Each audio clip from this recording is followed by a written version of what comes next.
अस्मद्गुरुभ्यो नमः। अस्मद्ब्रह्मगुरुभ्यो नमः। अस्मद् आचार्यगुरुभ्यो नमः। पर्याप्तामृताचार्य महादेशिकाय नमः।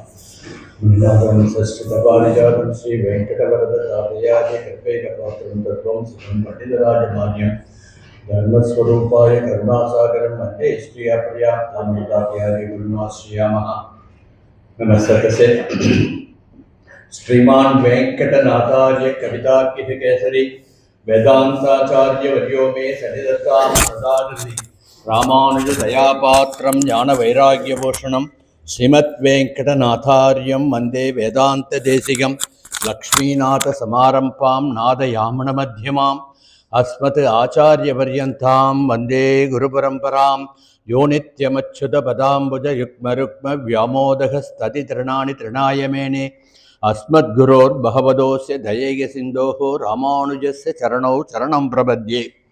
ज्ञानानन्दमयं देवं निर्मलस्फटिकाकृतिम् आधारं सर्वविद्यानां हयग्रीवमुपास्महे।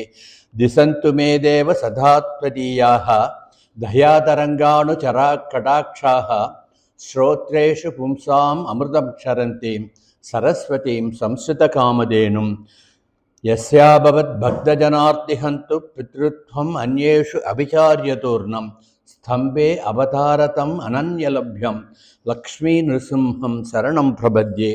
श्रीविष्णुचित्तकुलनन्दनकल्पवल्लीं श्रीरङ्गराजहरिचन्दनयोगदस्यां साक्षाक्षमां करुणया कमलामिवान्यां கோதாவனன்யச்சரணோ சரணம் பிரபத்யே.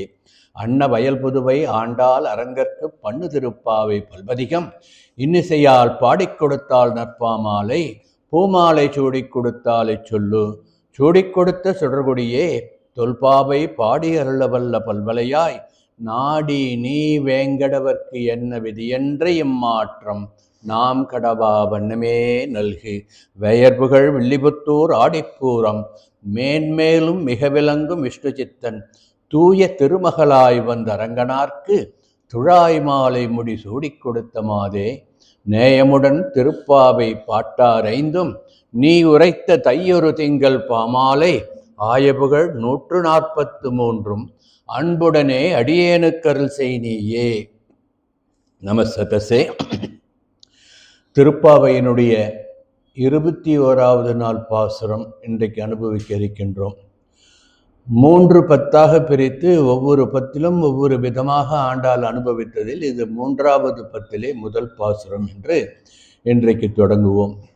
இன்றைய பாசுரத்திலிருந்து ஆண்டாள் நாச்சியார் பகவானிடம் ஜீவாத்மாக்களாகிய நாம் எப்படி நெருங்கி போகின்றோம், எந்த நிலையை அடைகின்றோம் என்பதை இந்த 10 பாசுரங்களில் கடைசி 2 பாசுரங்களில் பலஸ்ருதி என்று விட்டுவிட்டார். 8 பாசுரங்களிலே நமக்கு எடுத்து காட்டுவாள். அதாவது சாயுஜ்யம் என்று அவன் அருகிலே செல்வது, அடுத்து சாலோகம் என்று எம்பெருமான் இருக்கின்ற அந்த லோகத்தை நெருங்குவது, அதுக்கு பிறகு சாரூபம் என்று எம்பெருமானைப் போலவே ரூபதாரியாக நாம் மாறிக்கொள்வது, அதற்கு அடுத்து எம்பெருமானிடம் சாயுஜ்யம் என்று அவனுடைய திருக்கமல பாதங்களிலே லயமாகி விடுதல். இப்படி ஒரு ஜீவாத்மா எப்படி பரமாத்மாவை சரணடைந்து பரமாத்மாவிடம் ஒன்றி போகின்றது, பரமாத்மாவிடம் கலந்து போகின்றது என்பதை திருப்பாவையிலே சாராம்சமாக எடுத்து சொன்னால், முதலிலே யார் பரம்பொருள் என்பதை எடுத்து காட்டினால், அடுத்து பரம்பொருளை எப்படி நாம் அணுக வேண்டும் என்ற வழிமுறைகளை நிர்தாரணம் பண்ணினால், அதற்கு அடுத்து என்ன பண்ணா, தனக்கு ஆச்சாரியனாக உறங்கிக் கொண்டிருக்கின்ற தோழிகளை எழுப்புகின்ற வியாஜமாக 10 ஆழ்வார்களை ஆச்சாரியர்களாக வரித்து கொண்டு அவர்களை துயிலெழுப்பி தன்னுடன் அழைத்து போவது போன்ற பாசுரங்கள் காட்டினால், அடுத்து நப்பிண்ணை பிராட்டியை துயிலெழுப்பி நப்பிண்ணையை புருஷகார பூதையாக வைத்து கொண்டு அவள் மூலம் எம்பெருமானை சரணடைவதாக பாசுரங்கள் அருளியதை இதுவரையில் நாம் அனுபவித்தோம். இதையெல்லாம் மனதிலே கொண்டு இன்றைய பாசுர விசேஷத்தை நாம் அனுபவிப்போம். வழக்கம் போல திருப்பாவையினுடைய 21வது பாசுரத்தை அனுபவிப்பதற்கு முன் ஆச்சாரியன் நமக்கு பரம காருண்யத்தோடு பரம கிருபையோடு அனுகிரகித்திருக்கின்ற அந்த கோதாஸ்துதியிலிருந்து ஒரு ஸ்லோகத்தை இன்று நாம் அனுபவிப்போம். 21வது ஸ்லோகம். மொத்தம் 29 ஸ்லோகம் சொல்லியிருக்கார் சுவாமி. அந்த 21வது ஸ்லோகத்தை நேற்று என் மாமி எனக்கு ஒரு வாட்ஸ்அப் மெசேஜ் அனுப்பியிருந்தா, இந்த கோதாஸ்துதி எப்படி உருவானதுன்ட்டு. இன்னைக்கு நான் ஆரம்பிக்கிறதே லேட்டாக ஆரம்பிக்கிறதுனால அதை இன்னொரு நாளைக்கு எப்போ சமயம் கிடைக்கிறதோ அதை எடுத்து சொல்கிறேன்.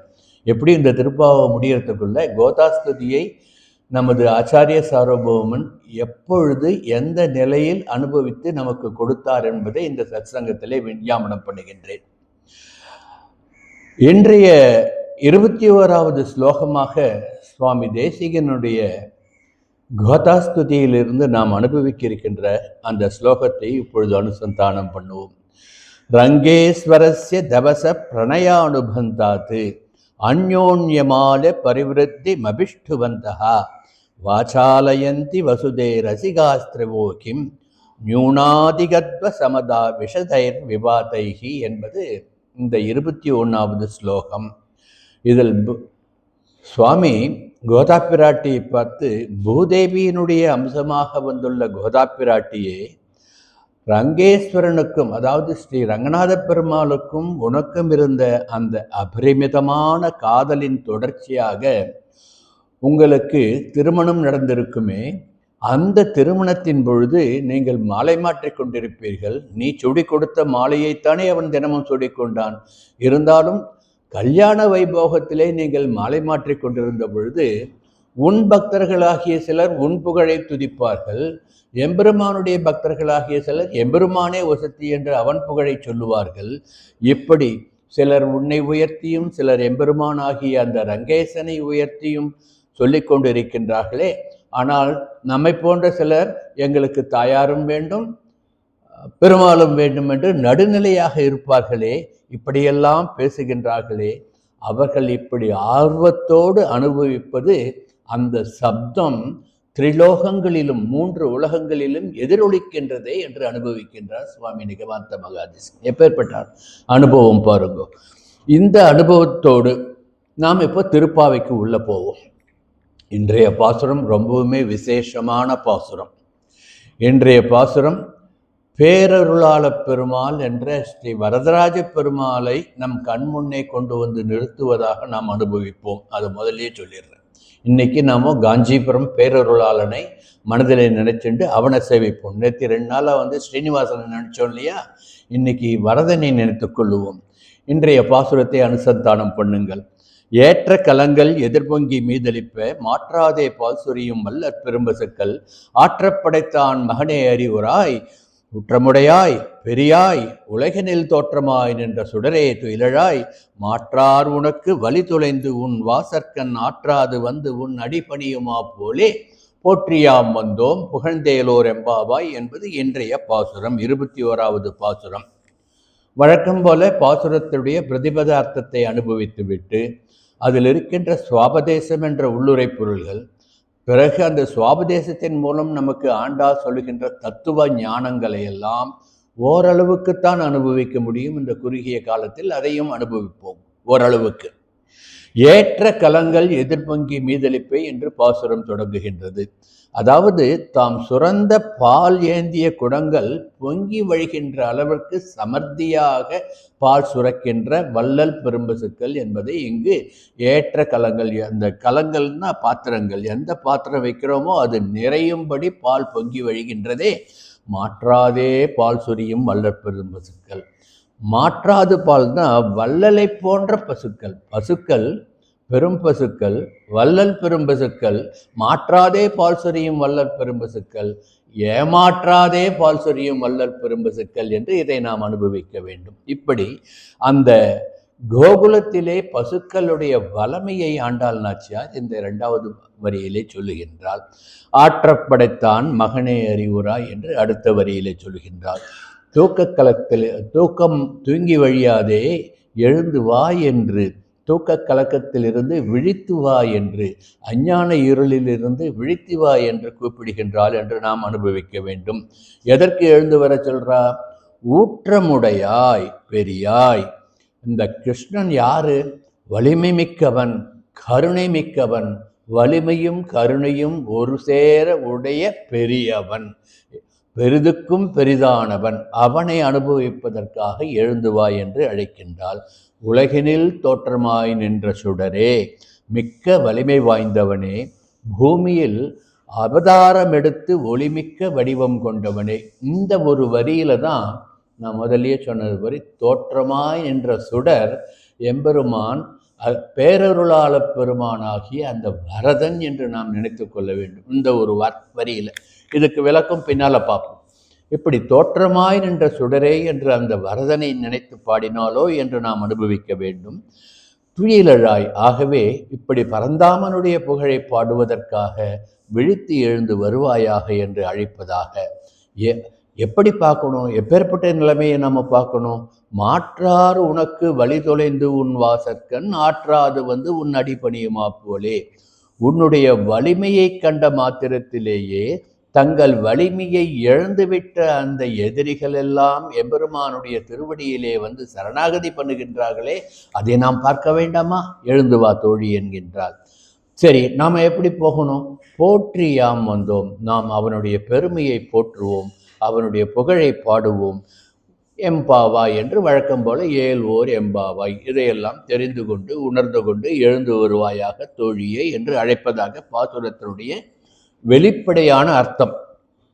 இப்பொழுது பாசுரம் உட்பொருளாக அல்லது உள்ளுரை பொருளாக அல்லது சுவாபதேசமாக என்ன சொல்றதுன்றது அனுபவிப்போம். இங்கு போற்றியாம் வந்தோம் சொல்றா, எதிரிகள் எல்லாம் தோற்று வந்து உன் அடிபணிகின்றார்கள் என்று சொன்னால் இல்லையா, அதிலிருந்து ஆரம்பிப்போம். யாரு தோற்று போனா? உகவாதோர், எம்பெருமானுக்கு உகவாதவர்கள். எம்பெருமானுக்கு உகவாதவர்கள் யாரு?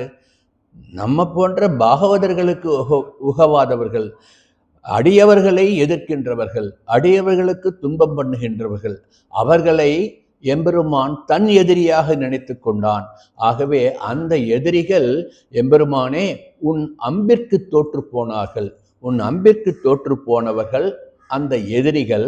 ஆனால் நாங்களோ பாவையரோ உன் அன்பிற்கு தோற்று போனவர்கள், உன்னிடம் காதலாகி கசிந்து கண்ணீர் மல்கி பிரார்த்திப்பவர்கள். ஆகவே போற்றியாம் வந்தோம், உன் அன்பிற்கு தோற்று நாங்கள் போற்றி வந்தோம், எதிரிகள் உன் அம்புக்கு தோற்று வந்தார்கள் என்று அனுபவிக்கின்றாள் ஆண்டாள் என்று ஒரு விதமாக நாம் ரசமாக அனுபவிக்கலாம். இப்பொழுது 17வது பாசுரத்தில் என்ன அனுபவித்தோம்?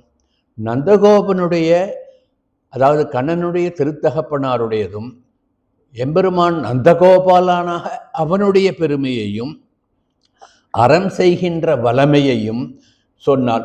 18வது பாசுரத்தில் என்ன சொன்னால்? அவர்களுடைய தோல் வலிமையை சொன்னாள். தோல் வலிமையை சொன்னதோடு கண்ணனுடைய செம்மை, திரள் மற்றும் ஆர்ஜ்வ வலிமையையும் எடுத்து காட்டினாள். இந்த பாசுரத்திலே 21வது பாசுரத்திலே கறவை செல்வங்களுடைய செல்வம் எப்படி இருந்தது?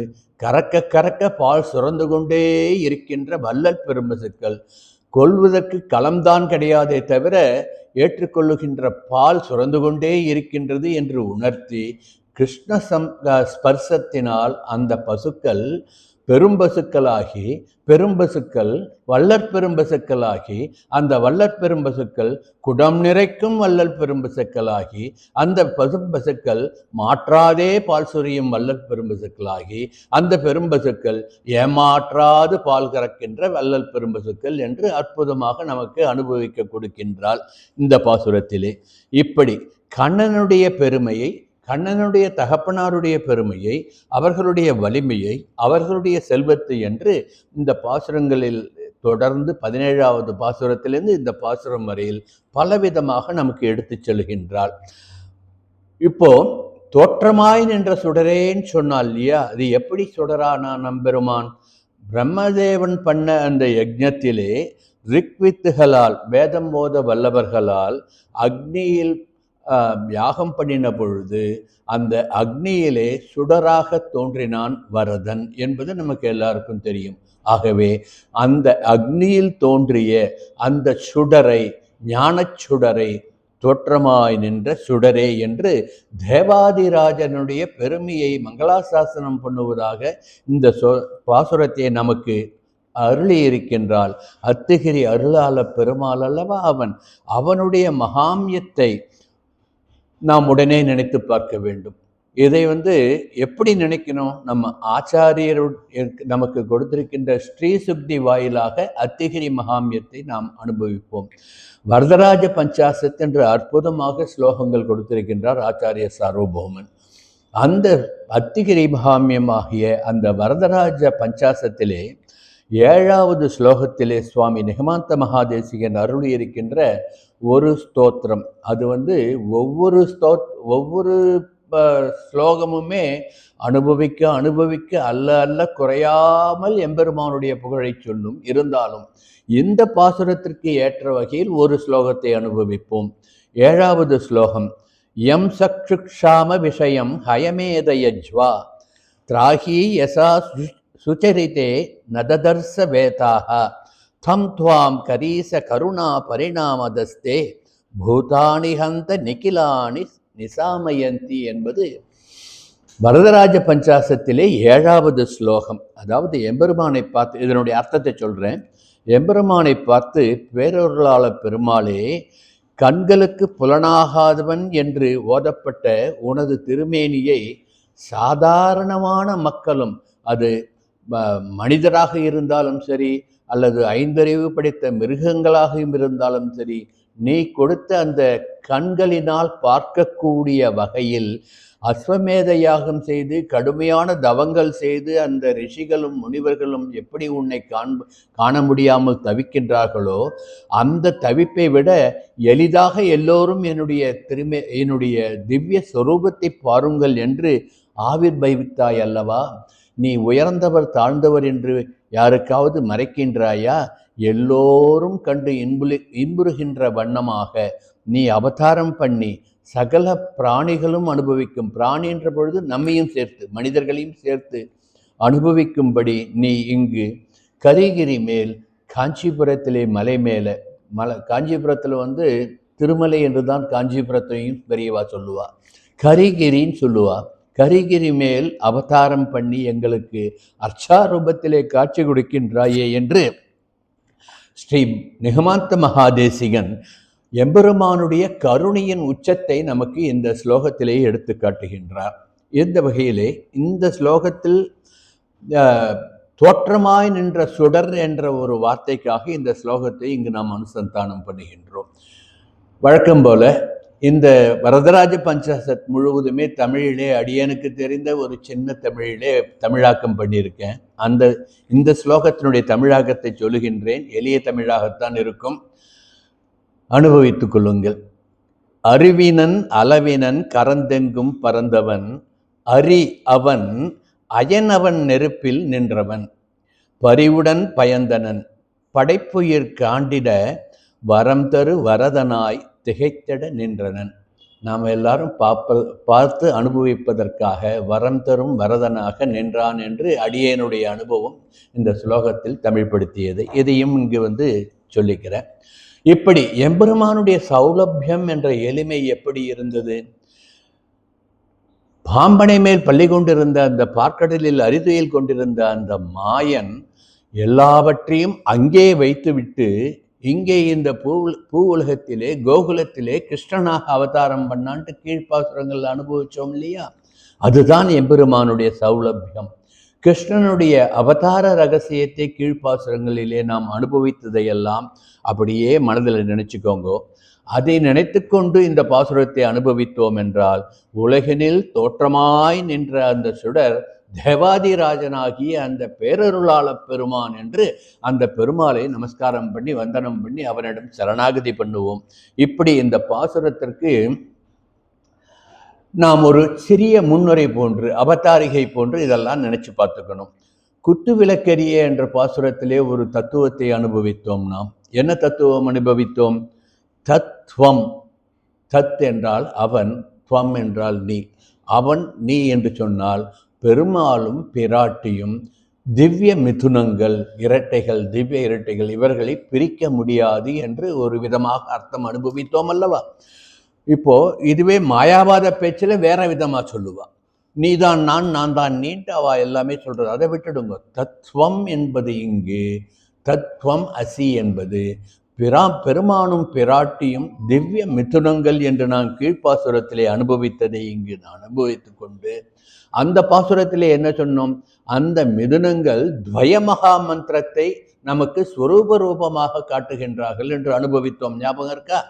துவய மந்திரத்தினுடைய முதல் வாக்கியத்தையும் இரண்டாவது வாக்கியத்தையும் பெருமாளையும் தாயாரையும் சேர்ந்து இருப்பதாக நாம் அனுபவித்தோம். அதனால்தான் அனுஷ்டானத்துல துவய மந்திரத்தை சதா காலமும் நாம் அனுஷ்டானம் பண்ணிக்கொண்டே இருந்தால் எம்பெருமானிடம் சரணாகதி பண்ணிவிடலாம் என்பது அர்த்தம்.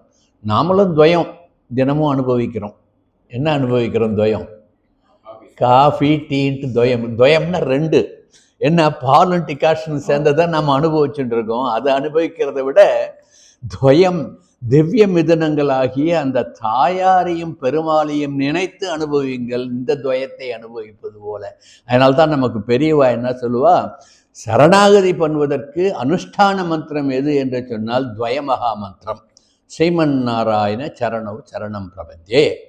ஏன்னா சேர்த்து சொல்லக்கூடாது துவயமகா மந்திரத்தை, சபையிலையும் சொல்லக்கூடாதுன்னுவா பெரியவா. அதையும் மீறி அதனால்தான் பிரித்து சொல்லிடுறது. நடுவில் இத்தனை வார்த்தை வந்துடுது இல்லையா, அப்போ நான் சேர்த்து சொல்லலைன்ட்டு எனக்கு ஒரு தற்காலிகமாக ஒரு தடுப்பு போட்டுக்கிறேன். அடுத்த ரெண்டாவது வாக்கியம் என்ன? ஸ்ரீமதே நாராயணாய நமகா. இப்படி தாயாரையும் பெருமாளையும் சேர்த்து அனுபவிப்பதை கீழ்ப்பாசுரங்களிலே நாம் அனுபவித்தோம் அல்லவா? குத்து விளக்கெரிய பாசுரத்திலையும் அதையே அனுபவித்தோம்.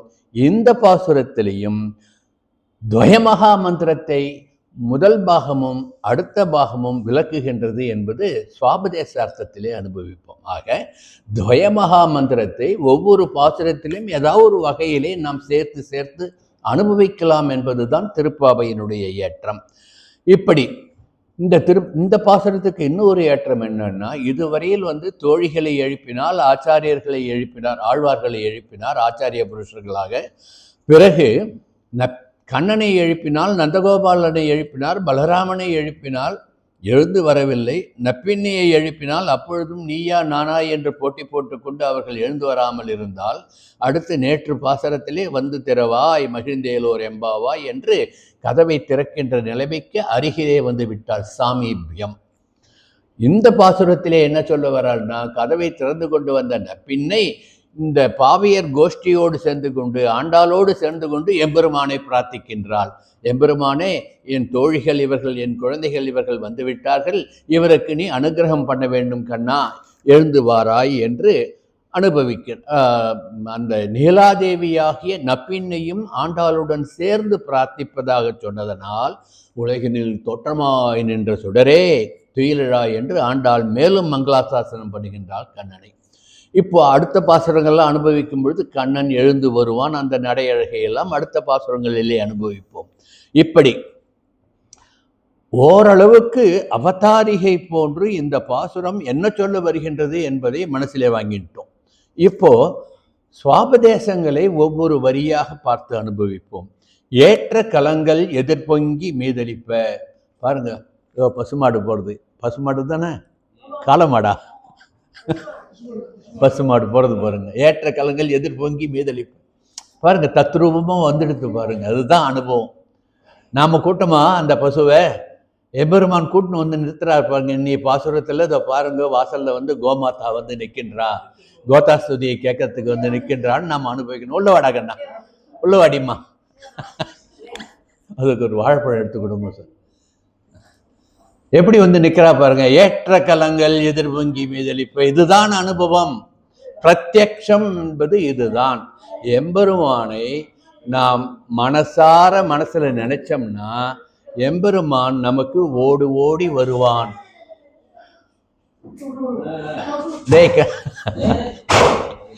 கூவி அழைத்தால் ஓடி வருவான் கோவிந்தன் என்று சொன்னோம்.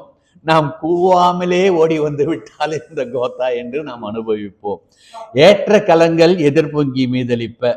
கொஞ்சம் டிஸ்ட்ராக்ஷன் ஆகிடுத்து, இருந்தாலும் அந்த நிதர்சனம் சாட்சாத்காரம் இதுதான். இதை பார்த்து அனுபவிக்கிறது தான் நம்மளுடைய அனுபவமாக இருக்கணும். எப்படி மாமி கோலத்திலேயே அனுபவம் கொண்டாலோ அது மாதிரி இன்னைக்கு பகவான் நமக்கு இப்படி ஒரு அனுபவத்தை கொடுத்துருக்காருன்ட்டு அனுபவிப்போம். அந்த கோமாதாவே இங்கு வந்து கோதாஸ்துதியில இவர் என்ன சொல்றாருன்னு நாமளும் கேட்போன்ட்டு வந்து நின்று கேட்கறான்னு அனுபவிப்போம். இது ஒரு விதமான அனுபவம் இருக்கட்டும். அப்போ இந்த பாசுரம் ஏற்ற கலங்கள் எதிர்பொங்கி மீதளிப்பை என்று பகவானுடைய பெருமையை, ஆச்சாரியர்களுடைய பெருமையை, சிஷ்யர்களுடைய பெருமையை, அதாவது நம்மளுடைய பெருமையை சொல்லுவதாக எடுத்துக்கொள்ளலாம். சரி, ஆச்சாரியன் சிஷ்யன் எத்தனை பேர் ஆச்சாரியன்ட்டு போய் சிஷ்யன் ஆறான்றது ஒரு பக்கம் இருக்கட்டும். நமக்கு சொல்லப்பட்ட பாசுரம் என்றும் அனுபவிக்கலாம். ஏனென்றால் நாம் எல்லோருமே ஏற்ற கலங்கள், தகுந்த சத்பாத்திரங்கள், எம்பெருமானை மனதில் கொள்ளுவதற்கு மனம் பரிசுத்தமாக இங்கு வந்திருக்கின்றோம் அல்லவா? ஆகையில் நாம் ஏற்ற கலங்கள், எம்பெருமானை நம் மனதுக்குள்ளே ஏற்றுக்கொள்ள வேண்டிய சத்பாத்திரங்கள் என்பதாக இந்த பாசுரத்தை அனுபவிப்போம். இதைத்தான் நான்முகன் திருவந்தாதியிலே முதல் பாசுரத்திலே திருமிழிசை பிரான் அறிவித்தேன் ஆழ்பொருளை சிந்தாமல் கொன்மின் நேர்த்தேந்து என்று சொல்லுவார். ஆழ்பொருளை அறிவித்தேன், இந்த பரம்பொருளை நான் சொல்லுகின்றேன், சிந்தாமல் தேருங்கள், உங்கள் மனதிலே அதை முழுவதுமாக ஏற்றுக்கொள்ளுங்கள் என்று சொன்னார் அல்லவா? ஏற்ற கலங்கள் என்று நம்மை நோக்கி நான் சொன்ன அந்த பரம்பொருளுடைய தத்துவத்தை நீங்கள் மனதிலே ஏற்றுக்கொள்ளுங்கள் என்று திருமிழிசை பிரான் சொன்னதையும் ஏற்ற கலங்கள் என்ற வார்த்தையுடன் சேர்த்து அனுபவிக்க வேண்டும். மாற்றாதே பால் சொரியும், பாலை கொல்ல போனால் பாலை கறந்து கறந்து கறந்து அது அந்த பாத்திரத்தை விட மிகுந்து பொங்கிக் கொண்டிருக்கின்றதாம். ஆக ஏற்றுக்கொள்ளாதது யாருடைய குற்றம்? சின்னதா பாத்திரம் வச்ச நம்மளுடைய குற்றம் தான். பெரிய பாத்திரமா வச்சிருந்தா அந்த பாத்திரமும் நிறையும், அதை விட பெரிய பாத்திரமா வச்சா அந்த பாத்திரமும் நிறையும் என்று வள்ளல் பெரும்பசுக்கள் என்று ஆண்டாள் நாச்சியார் அந்த சமர்த்தியை, அங்க பசுக்கள்லாம் எவ்வளவு பால் கறந்தது என்ற அந்த வளமையை சொல்லுகின்றாள். இதை வெளிப்படையான அர்த்தமாக எடுத்துக்கொண்டால் இந்த ஏற்ற கலங்கள் மாற்றாதே பால் சுரியும் வள்ளல் பெரும்பசுக்கள் என்பதை, வள்ளல் பெரும்பசுக்கள் என்பது நம் ஆச்சாரிய புருஷர்கள், நாம் கேட்க கேட்க கேட்க கொடுத்து கொண்டே இருப்பார்கள். என்னத்தை கொடுப்பா? உபதேசம் என்ற ஞானத்தை கொடுத்து கொண்டே இருப்பார்கள். அதை கொள்வதற்கு நமக்குத்தான், இந்த பாத்திரத்திற்குத்தான், களத்திற்குத்தான் இடம் போராதை தவிர அவர்கள் குறைவின்றி கொடுத்து கொண்டே இருப்பார்கள் என்று அனுபவிக்க வேண்டும். எப்படி ஆச்சாரியர்களையும் அவரை உபதேசம் நாடி அண்டுகின்ற நம் சிஷ்யர்களையும் சொல்லுவதாக இதை எடுத்துக்கொள்ள வேண்டும். இதைத்தான் அமிர்தாஸ்வாதினி பாசுரத்திலே சுவாமி நிகமாந்த மகாதேசிகன் இந்த மாற்றாதே பால் சொரியும் வள்ளல் பெரும்பசுக்கள் இங்கு ஆண்டாள் சொல்லியிருக்காள் இல்லையா? அதை எப்படி சொல்றாருன்னா, கறக்கும் கருதுடை தேசிகர் கன்றென நம்மை எண்ணி சுரக்கும் சுரவி போல் சொரிகின்றனர் சொல்லமுதே என்று சொன்னார். இங்க தேசிகர் என்பது நம் ஆச்சாரிய புருஷர்கள். ஆச்சாரிய புருஷர்கள் வள்ளல் பெரும்பசுக்கள் எப்படி பாத்திரம் கொள்ள கொள்ள அது பாட்டுக்கு கொடுத்துட்டே இருக்கோ, அது மாதிரி சத்பாத்திரங்களான சிஷ்யர்கள் வந்துவிட்டால் ஒரு தாய்ப்பசு தன் கன்றுக்கு எப்படி பாலை சுரந்து கொண்டே இருக்குமோ, அது மாதிரி ஆச்சாரிய பெருமக்கள் தன்னை அண்டி வந்த சிஷ்யர்களுக்கு, பாகவதர்களுக்கு உபதேசங்களை, ஞான உபதேசங்களை வாரி வாரி குறைவின்றி கொடுத்து கொண்டே இருப்பார்கள் என்று சுவாமி தேசிகனுடைய அனுபவம். அதையும் இந்த பாசுர வரிகளோடு ஒப்பிட்டு அனுபவிக்க வேண்டும். ஆகவே நாம் எல்லாரும் என்ன பண்ணணும்? ஏற்ற கலங்களாக நம்மை தயார்படுத்திக் கொள்ளுங்கள் என்று ஆண்டாள் நாச்சியார் நமக்கு ஒரு உத்தரவு போடுகின்றார். கீழ் 2வது பாசுரத்திலே என்ன சொன்னா? செய்யாதன செய்யோம், தீக்குறளை சென்றோதோம்ட்டு நமக்கு நெறிமுறைகளை வகுத்து காட்டினால் அல்லவா? அதுக்கப்புறம் அடுத்து பாசுரங்களில் வந்ததெல்லாம் மனசில் வச்சுட்டா இப்போ நம் மனம் பக்குவமடைந்து விட்டது ஓரளவுக்கு. அதாவது உடனே ஒருத்தரை திருத்திட முடியாது. அந்த பகவத்கீதையில் சொன்ன மெல்ல மெல்ல மெல்ல உபதேசத்தினால் திருத்த வேண்டும். பகவத்கீதையில பகவான் சொன்னதை கீழ்ப்பாசுரங்களே சொன்னோம் இல்லையா? அதை நினைத்து கொள்ளுங்கள். எப்படி ஆண்டாள் நாச்சியார் நம்மை தயார்படுத்துகின்றால், இந்த பாகவதர்களை தயார்படுத்துகின்றால், நம்ம ஜீவாத்மாக்களை தயார்படுத்துகின்றால், மெல்ல மெல்ல மெல்ல என்று ஒவ்வொரு படியா நகர்த்தின் இப்பொழுது ஏற்ற கலங்களாக மாற்றி வைத்து விட்டார். பகவானுடைய அந்த ஸ்வரூபத்தை மனதுக்குள்ளே ஏற்றுக்கொள்வதற்கு, பகவானுடைய கல்யாண குணங்களை நம் மனதிலே ஏற்றுக்கொள்வதற்கு ஏற்ற கலங்களாக நம்மை ஆக்கி வைத்து விட்டாள் என்று நாம் இதை அனுபவிக்க வேண்டும். இதைத்தான் ஞாச விம்சதி என்ற ஒரு கிரந்தத்திலே சுவாமி நிகமாந்த மகாதேசிகன் ஒரு சிஷ்யன் எப்படி இருக்க வேண்டும் என்பதை நமக்கு எடுத்து காட்டுவார். சத்புத்திஹி சாது சேவி சமுச்சித சரிதா தத்வ போதாபிலாஷி சுஸ்ரூஷுகு வியக்தமானஹ பிரணிபதன பிரச்னகால பிரதீட்சா சாந்தோதாந்தோ அனசூயகா சரணமுபகத சாஸ்திர விஸ்வசாலி சிஷ்ய பிராப்த பரீட்சாம் கிருதவித அபிமதம் தத்வத சிக்ஷசி என்று ஒரு சிஷ்யன் எப்படி இருக்க வேண்டும் என்று 16 விதமாக இருக்க வேண்டும் என்று எடுத்துக்காட்டுவார். சத்புத்திகி என்றால் நல்ல மனமுடையவனாக இருக்க வேண்டும். சாது சேவி மகான்களுக்கு சேவை செய்பவர்களாக இருக்க வேண்டும். சமுச்சித சரிதகா சரியான நடத்தை உடையவனாக இருக்க வேண்டும். தத்துவ போதாபிலாஷி தத்துவங்களை அறிவதற்கு ஆர்வமுள்ளவனாக இருக்க வேண்டும். சுஸ்ரூஷுகு ஆச்சாரியனுக்கு குருவிற்கு தொண்டு புரிவனாக இருக்க வேண்டும். பிரணிபதன பரஹா ஆச்சாரியனை நமஸ்காரம் பண்ணுவதற்கு ஆர்வம் உள்ளவனாக இருக்க வேண்டும். பிரச்னகால பிரதீட்சகா ஆச்சாரியனிடம் தன்னுடைய ஐயங்களை கேட்டு தெரிந்து ஞானம் பெறுவதற்கு தகுந்த காலத்தை எதிர்நோக்கி இருப்பவனாக இருக்க வேண்டும். சாந்தோகோ மன அடக்கம் உடையவனாக இருக்க வேண்டும். தாந்தோகோ புலனடக்கம் உள்ளவனாக இருக்க வேண்டும். அனசூயுகு பொறாமை இல்லாதவனாக இருக்க வேண்டும். சரணம் உபகதகா ஆச்சாரியனிடம் சரணமடைந்தவனாக இருக்க வேண்டும். சாஸ்திர விஸ்வாசசாலி சாஸ்திரங்களில் நம்பிக்கை உடையவனாக இருக்க வேண்டும். பரீட்சாம் பிராப்தகா ஆச்சாரியனால் பரீட்சிக்கப்படுவனாக இருக்க வேண்டும். கிருதவிதகா செய்நன்றி உடையவனாக இருக்க வேண்டும். தத்வதகா உண்மையானவனாக இருக்க வேண்டும். அபிமதம் விரும்பிய விஷயங்களை ஏற்பவனாக இருக்க வேண்டும். சிஷ்யகா யாரு? சிஷ்யன். இப்படித்தான் ஒவ்வொரு சிஷ்யனும் இருக்கணும்ட்டு சுவாமி நிகமாந்த மகாதேசிகன் நமக்கு எடுத்து காட்டினார் அல்லவா? அந்த வகையிலே நாம் எல்லாம் சத்பாத்திரங்களாக ஆக வேண்டும் என்பதைத்தான் ஏற்ற கலங்கள் என்ற ஒத்த வார்த்தையில் சொன்னார் சுவாமி. அப்பேற்பட்ட மகான் 16 குணங்களை சொல்லி நீ அப்படிலாம் இருக்கணும்டான்னு நமக்கு உபதேசம் பண்ணார். ஆனால் ஆண்டாள் நாச்சியார் என்ன பண்ணா? ஒரே வார்த்தை, ஏற்ற கலங்கள், முடிஞ்சு போச்சு. இதுதான் திருப்பாவையினுடைய ஏற்றம், ஆண்டாளுடைய தமிழினுடைய ஏற்றம்.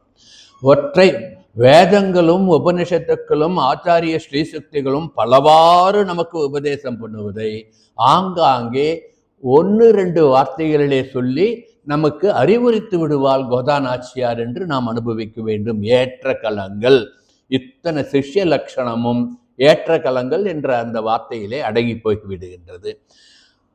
இதுக்கு மகாபாரதத்துல ஒரு கதை இருக்கு.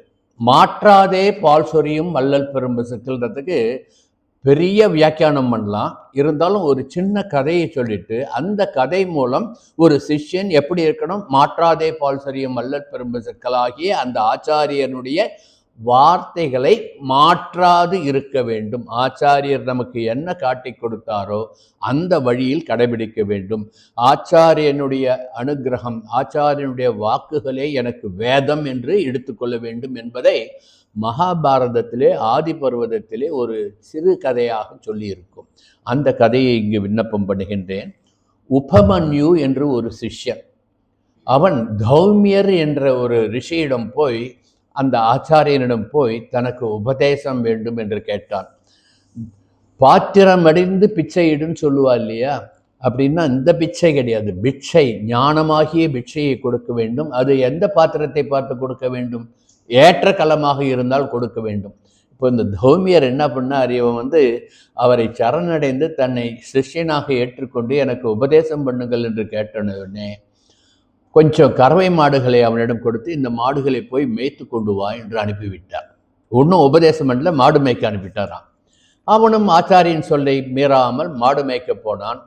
இப்படி இருந்தாலும் பசிக்கும் இல்லையா அவனுக்கு? அதனால அண்டையில் பக்கத்தில் பிட்சை வாங்கி தன் பசியை ஆற்றிக்கொண்டு வந்தான்.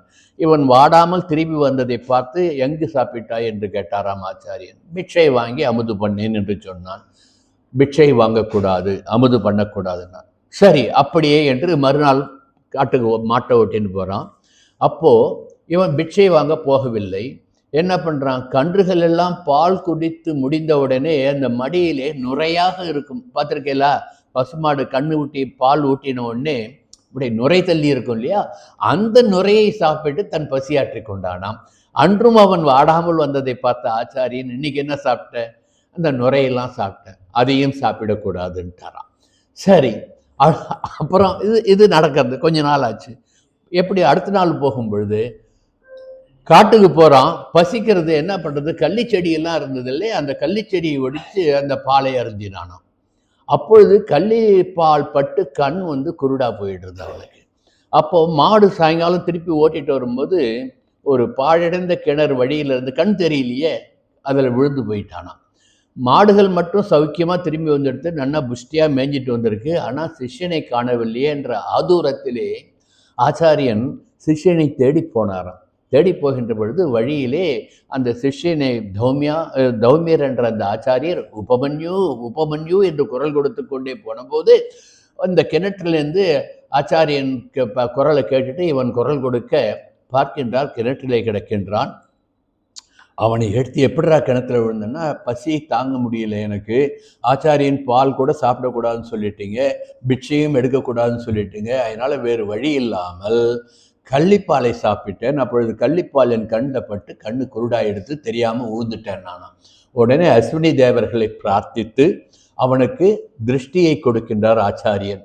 வெறும் கண் திருஷ்டியை மட்டும் கொடுக்கவில்லை, ஞான திருஷ்டியையும் அப்பொழுதே எழுதி விட்டார். ஏனென்றால் மாற்றாதே, ஆச்சாரியன் சொன்ன கடுமையான சோதனைகளையும் மாற்றாமல் இவன் ஏற்றுக்கொண்டதனால் இவன் சத்பாத்திரம் ஏற்றகலம் என்பதை உணர்ந்து அவனுக்கு உடனே ஞான தீட்சை கொடுத்து அவனுக்கு சகல ஞானங்களும் அந்த க்ஷணமே வந்துவிட்டது.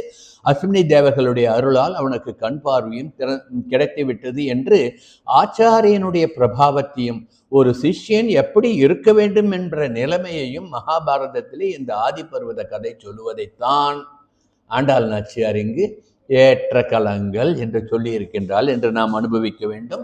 அது மட்டுமல்ல, மாற்றாதே என்ற வார்த்தைக்கு தான் இந்த கதை. மாற்றாதுன்னா ஆச்சாரியன் சொன்னது எனக்கு வேத வாக்கு என்று எடுத்துக்கொண்டு ஆச்சாரியன் காட்டுகின்ற வழியிலே ஒரு சிஷ்யன் சென்றால் அந்த சரணாகதி ஆச்சாரியன் மூலம் எம்பெருமானுக்கு செய்யும் சரணாகதியாக ஆகி எம்பெருமான் நமக்கு அனுகிரகம் பண்ணுவான் என்பதுதான் இதனுடைய தாத்பரியம்.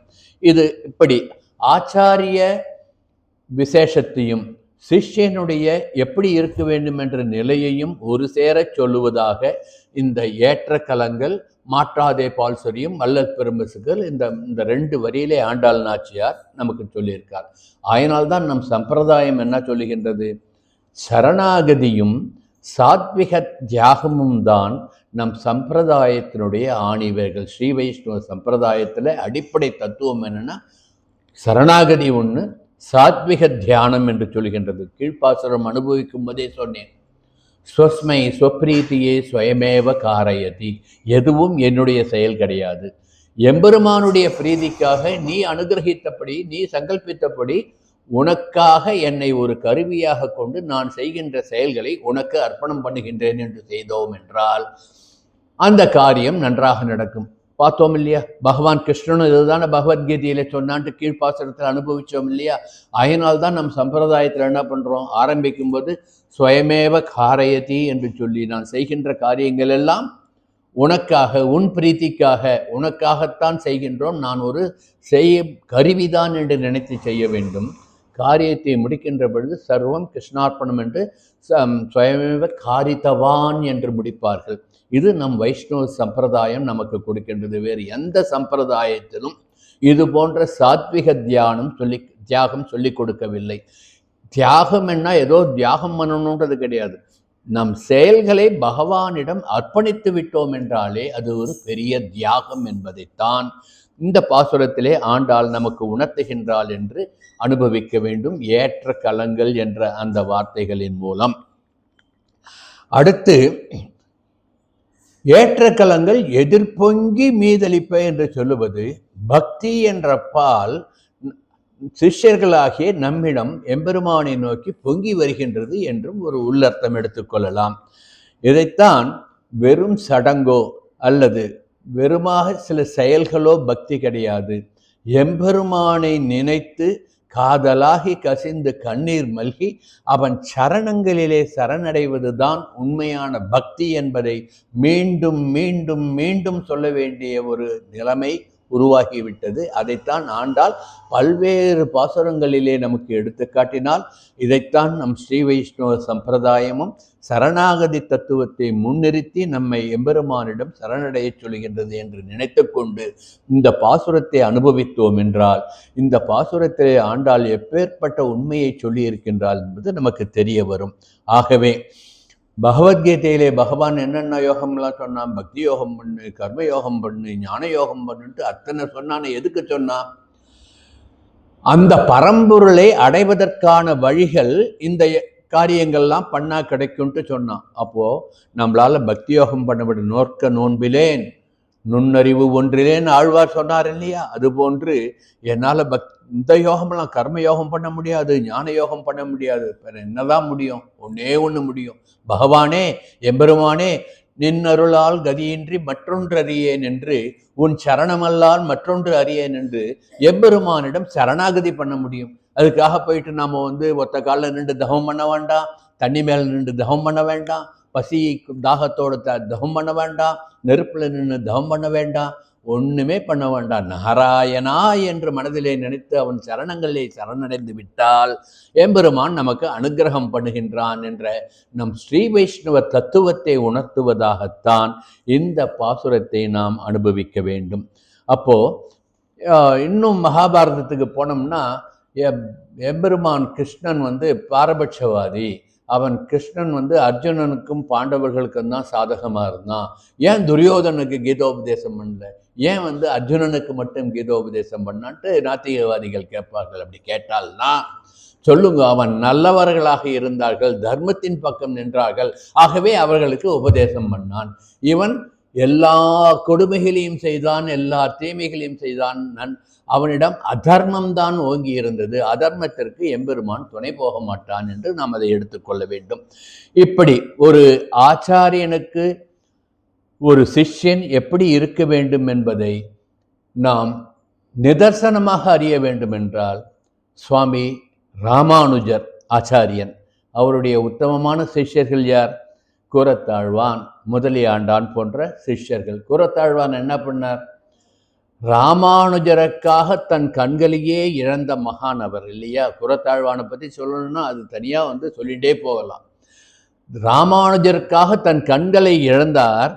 ஆனால் தன் கண்களை இழப்பதற்கு காரணமாக இருந்த அந்த நல்லூரான் என்ற அந்த மந்திரிக்கு கூட நல்ல கதி கொடு எம்பெருமானே என்று எம்பெருமான்கிட்ட பிரார்த்தனை பண்ணார். பகைவனுக்கும் அருளுகின்ற அந்த நன்னெஞ்சி எதனால் எப்படி வந்தது? தகுந்த ஆச்சாரியனுடைய அனுகிரகத்தினால் அவருக்கு வந்தது என்று நாம் அனுபவிக்க வேண்டும். ஆகவேதான் ஏற்ற கலங்கள் எதிர்பங்கி மீதளிக்க மாற்றாதே பால் சொரியும் வள்ளல் பெரும்பசுக்களான அந்த பெரும்பசுக்களாக வள்ளற் பெரும்பசுக்களாக இருக்கின்ற ஆச்சாரிய பெருமக்கள் நமக்கு சொல்லுகின்ற அந்த ஞான விசேஷத்தை ஏற்றுக்கொள்ளுகின்ற பக்குவமுடைய ஏற்ற கலங்களாக நாம் இருக்க வேண்டும் என்று இந்த பாசுரத்தினுடைய சுவாபதேசத்தை நாம் அனுபவிக்க வேண்டும். மாற்றாதே பால் சொரியும்ன்றதை இன்னும் ஒரு விதமாகவும் அனுபவிக்கலாம். கீழ்ப்பாசுரம் நீங்க சொல்லும் பொழுது பல விதமா சொன்னீங்களே. ஒரு செய்தி, ஒரு நல்ல செய்தி தெரிஞ்சுக்கணும்னா பலதையும் கண்டதையும் படிக்கணும், எல்லாத்தையும் போய் கேட்டு தெரிஞ்சுக்கணும். பகுபிய ஸ்ரோத்தவ்யம் என்று சொன்னீங்களே, ஆமா உண்மைதான். அதாவது கண்டதையும் கற்க பண்டிதனாவான்னு அதனால்தான் பழமொழி வந்தது. எவ்வளோ வாசித்து தெரிஞ்சுக்கலாம். ஆனால் எது நல்லது எது கெட்டது என்பது நமக்கு அறிவுறுத்தி நம்மை நல்ல பாதையிலே திருப்பி விடுபவர்கள் தான் ஆச்சாரியர்கள். இப்போ நிறைய படித்தவாளை பார்த்தீங்கன்னா ஒரு நிலைமைக்கு மேலே போயிட்டு பைத்தியம் மாதிரி ஆகிட்டு பகவானாவது இதாவது ஒன்றும் கிடையாதுன்ட்டு போயிடுவான்.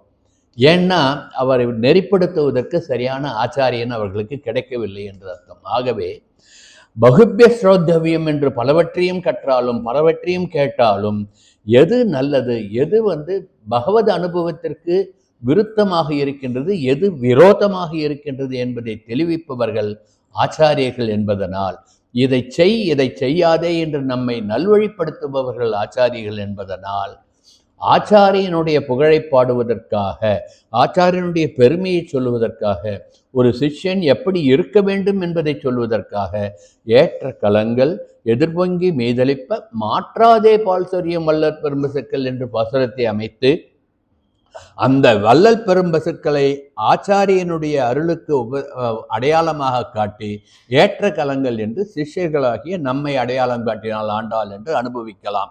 இதைத்தான் சுவாமி நிகமாந்த மகாதேசிகன் நமது ஆச்சாரியன் அல்லவா, அந்த ஆச்சாரியனோட வேறு எந்த ஆச்சாரியன் நமக்கு உபதேசம் பண்ண போறா? அமையா இவை எனும் ஆசையினால் அருமூன்று உலகினில் சுமையான கல்விகள் சூழ வந்தாலும் தொகை இவை என்று இமையா இமையவர் ஏத்திய 8-2 எண்ணிய நம் சமயாசிரியர் சதிர்க்கும் தனிநிலை தந்தனரே என்று அதிகார சங்கிரகத்திலே 8-2ன்னா என்ன? திருவஷ்டாட்சர மந்திரமாகிய அந்த ஸ்ரீ ஓம் நமோ நாராயணாயா என்ற அந்த 8 எழுத்து மந்திரத்தையும் துவயமகா மந்திரத்தையும், 2ன்னா துவயமகா மந்திரத்தையும் யார் நமக்கு சொல்லிக் கொடுக்கிறா? அதனுடைய அர்த்த விசேஷங்களை எல்லாத்தையும் புஸ்தகத்தில் படிச்சிடலாம். ஓம் நமோ நாராயணாயன் புஸ்தகத்தில் எழுதி கொடுக்குறா, படிச்சிடலாம். அது மாதிரி ஸ்ரீமன் நாராயண சரணோ சரணம் பிரபத்தியே கொஞ்சம் கேப் விட்டுடுறேன், ஏன்னா சேர்த்து சொல்லக்கூடாது. ஸ்ரீமதே நாராயணாய நமஹா என்று துவய மந்திரத்தையும் நாம் புத்தகங்களிலே வாசிச்சிடலாம். ஆனால் அந்த மந்திரங்களுடைய சுரூபம் என்ன, அந்த மந்திரம் எதை சொல்லுகின்றது, எப்படி இருக்க வேண்டும் என்று சொல்லுகின்றது, எவ்வாறு நடக்க வேண்டும் என்று சொல்லுகின்றதெல்லாம் யார் நமக்கு சொல்லிக் கொடுப்பா? புஸ்தகம் சொல்லிக் கொடுக்காது.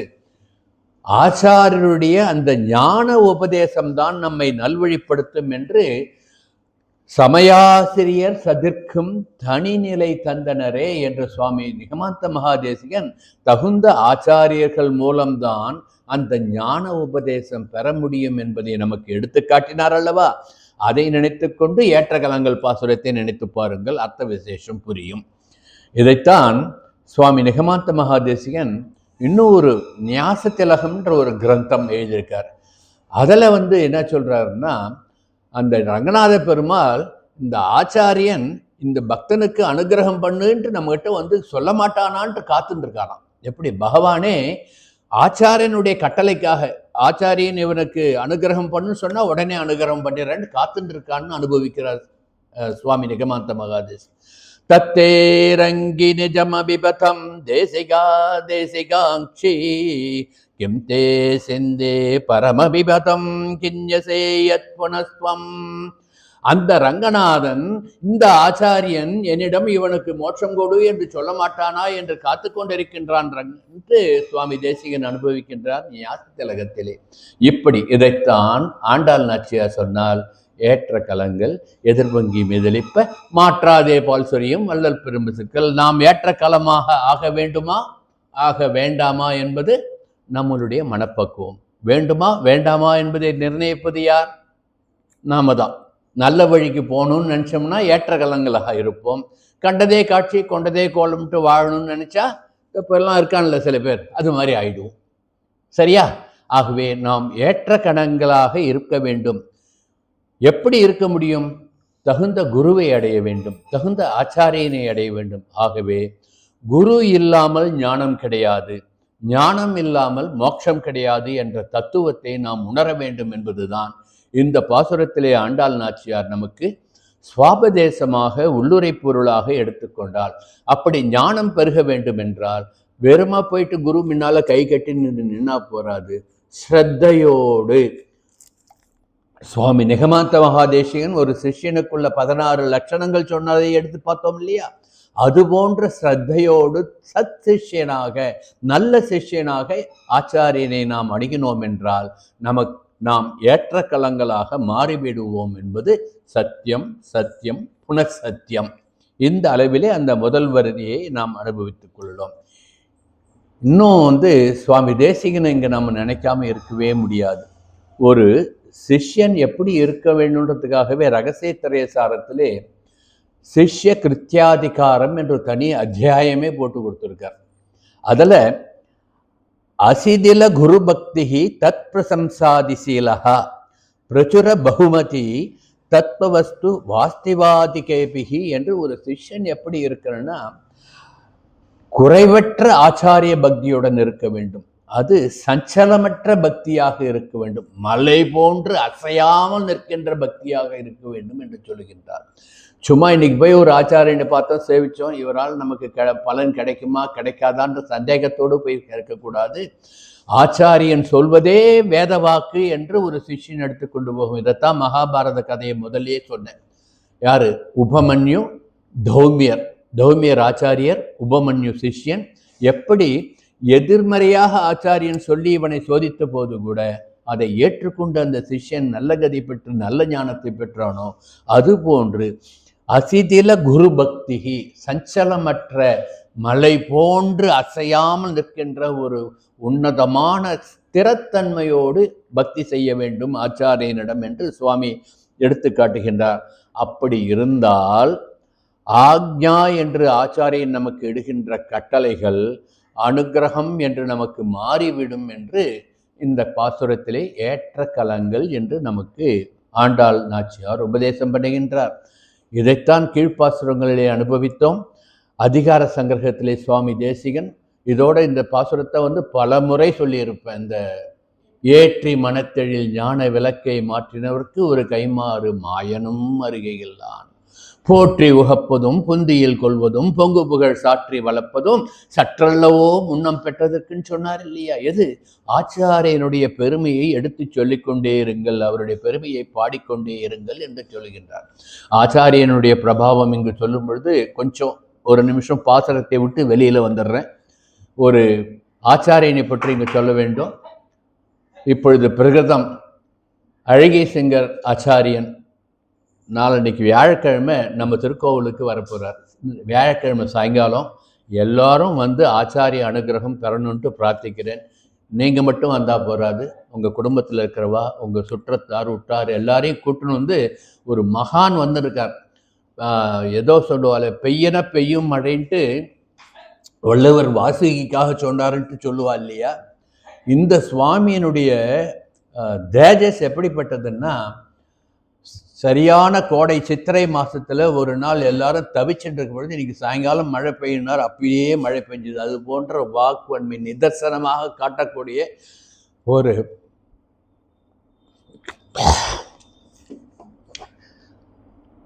உத்தமமான மகான். அவர்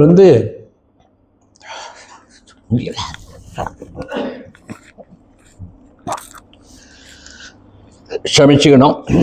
அந்த மகான் வியாழக்கிழமை நம்ம கோவிலுக்கு வர்றார். நம்ம நரசிம்ம கஷேத்திரத்தை பார்க்க வர்றார். எல்லாரும் அனுகிரகம் பெற்று பிரார்த்திக்கிறேன். ஏற்றி மனத்து எழில் ஞான விளக்கை மாற்றினவர்க்கு ஒரு கைமாறு மாயனும் அருகையில்லான், போற்றி புகப்பது உந்தியில் கொள்வது. சாரி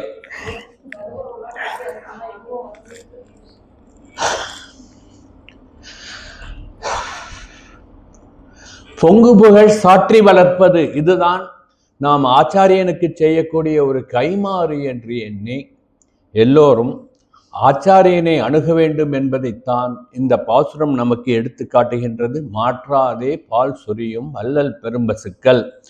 இப்பொழுது பாசுரத்தினுடைய அடுத்த வரிக்கு போகலாம். இப்படி மாற்றாது என்பது ஏமாற்றாது பால் சொரிகின்ற வள்ளல் பெரும்பசுக்கள் என்று அனுபவித்தோம்.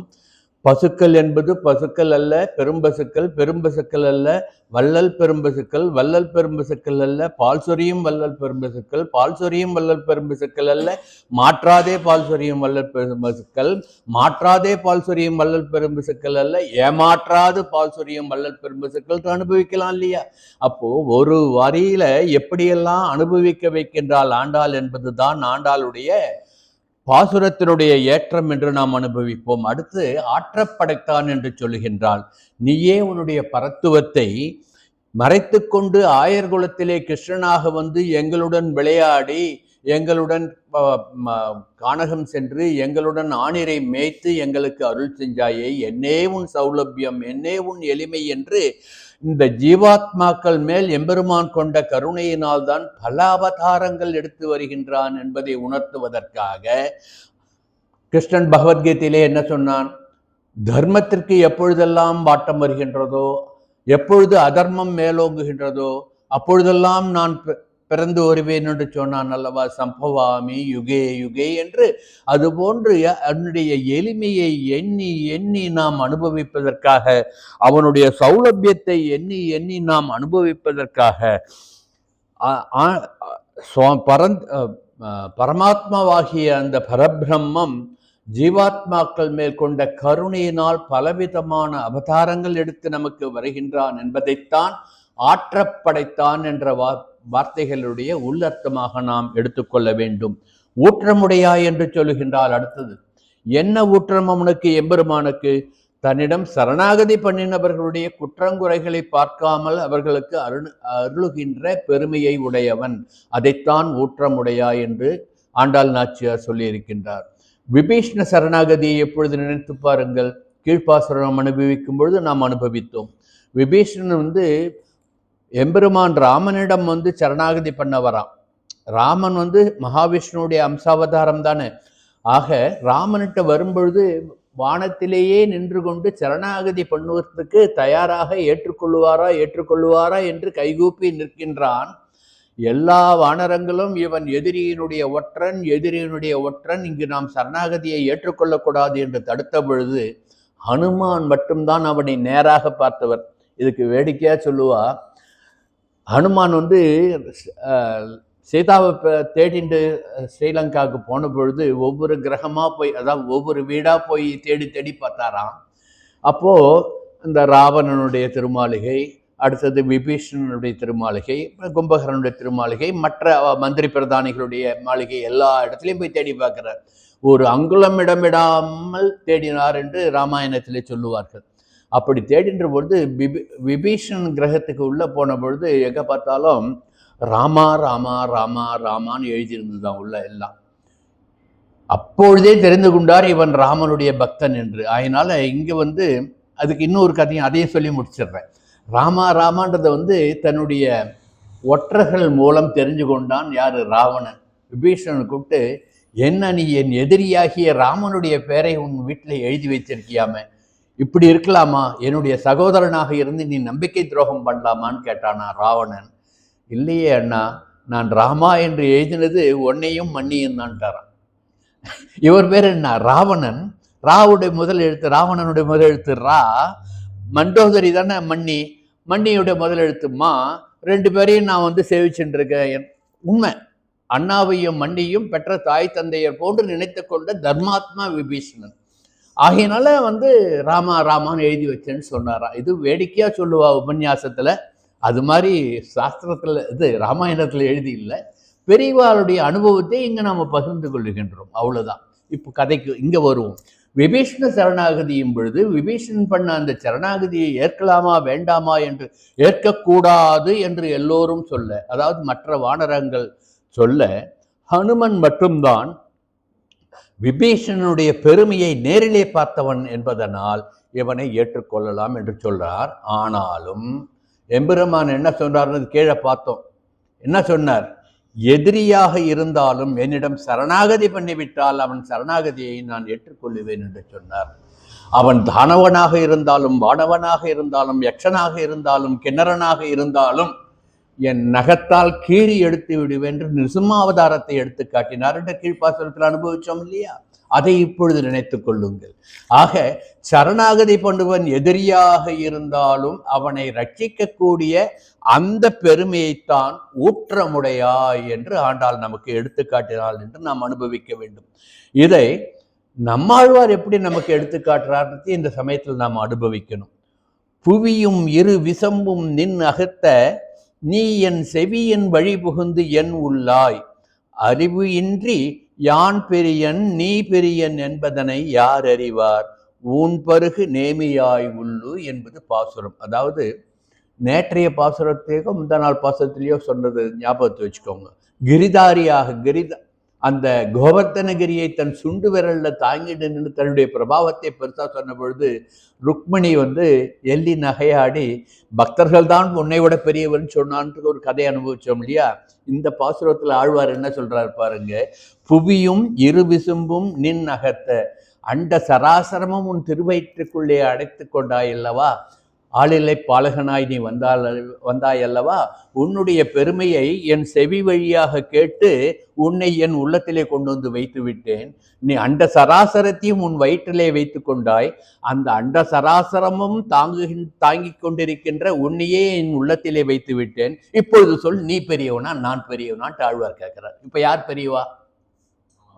நாம தான் பெரியவா. எம்பெருமானை விட நாம பெரியவா. ஏன்னா நாமெல்லாம் ஜீவாத்மாக்கள் பக்தர்களாக இருக்கின்றோம். எம்பெருமானை நம் உள்ளத்திலே குடிகொண்டவனாக வைத்திருப்பதனால், எம்பெருமான் அந்தர்யாமியாக நம் உள்ளத்திலே நாம் ஏற்றுக்கொண்டு விட்டதனால் நாம் எம்பெருமானை விட பெரியவர்கள் என்று ஆழ்வார் பாசுரத்தை மனதிலே வைத்துக் கொண்டு தைரியமாக சொல்லலாம். இதைத்தான் ஊற்றமுடையாய் பெரியாய் உலகினில் என்று ஆண்டாள் நாச்சியார் சொல்லி இருக்கின்றாய் என்று நாம் அனுபவிக்க வேண்டும். இது ஒரு விதமான அனுபவம். இன்னொரு ஆழ்வார் என்ன சொன்னார்? பொன்னை கொண்டு உரைகள் மீது உரைத்தாற்போலே உன்னை கொண்டு என் ஞாபகம்பால் உரைத்து கொண்டேன், உன்னை எண்ணில் வைத்தேன், என்னை உன்னில் வைத்தேன், என்னப்பா என் இருடிகேசான்னு சொன்னார் இல்லையா? அப்போ எம்பெருமானுடைய திருநாமத்தை என் நாத்தழும்பு ஏற நாராயண நாமம் சொன்னதனால், எம்பெருமானே உன்னை என் உள்ளத்திலே குடியெடுத்து வைத்தேன். மார்வம் என்பதோர் கோயில் அமைத்து அதில் மாதவன் என்று உன்னை நான் தெய்வமாக நாட்டிவிட்டேன் என்று அந்த அந்தர்யாமியை நினைத்து ஆழ்வார் சொன்னார் அல்லவா? இந்த அனுபவத்தை தான் ஊற்றமுடையாய் பெரியாய் உலகினில் என்று ஆண்டாள் நாச்சியார் சொன்னார் என்று நாம் அனுபவிக்க வேண்டும். பெரியாய் என்ற வார்த்தையை சற்று விளக்கமாக நாம் அனுபவிக்கணும்.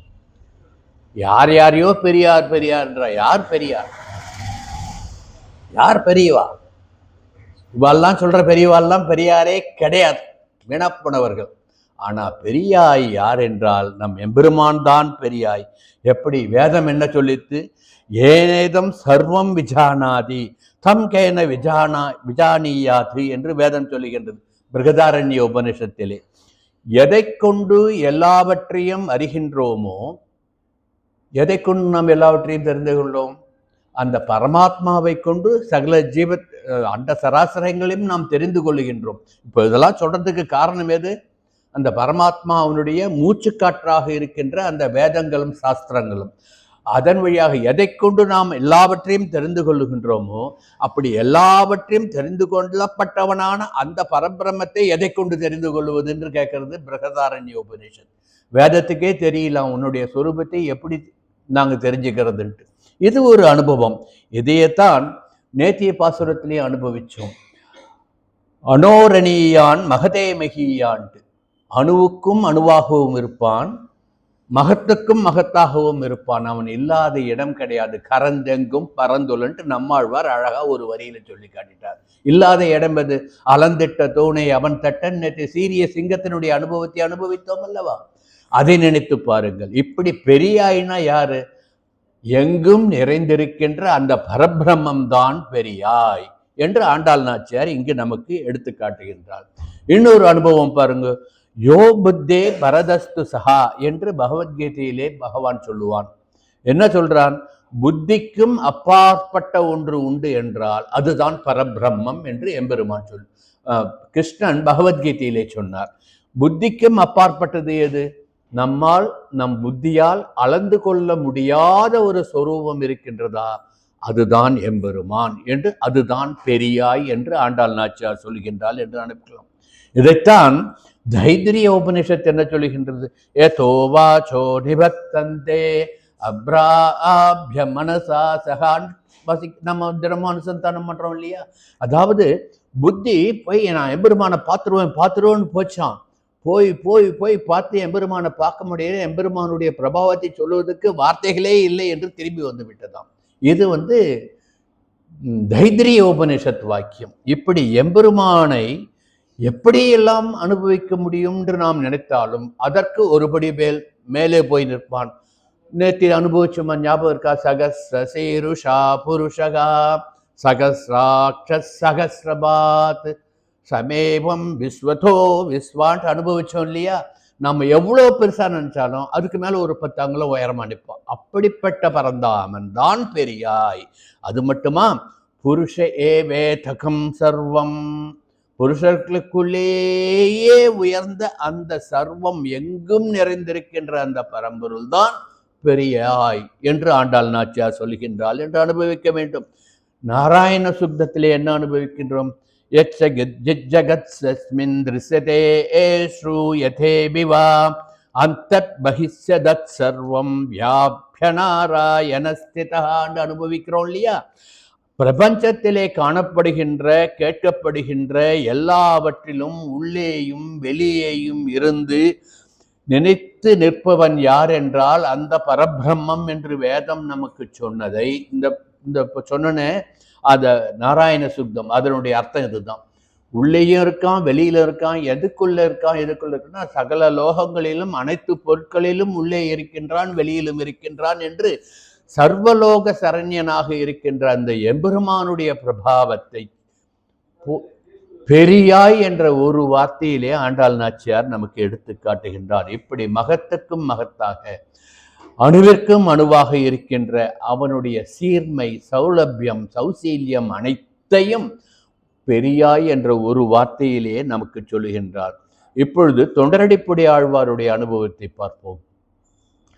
பேசிற்றே பேசேலல்லால் பெருமை ஒன்று உணரலாகாது, ஆசற்றா தங்கட்கு அல்லால் அரியலாவனும் அல்லான், மாசற்றார் மனத்துள்ளானை வணங்கி நாம் இருப்பதல்லால் பேசத்தான் ஆவதுண்டோ, பேதை நெஞ்சே நீ சொல்லாய் என்று கேட்கின்றார்.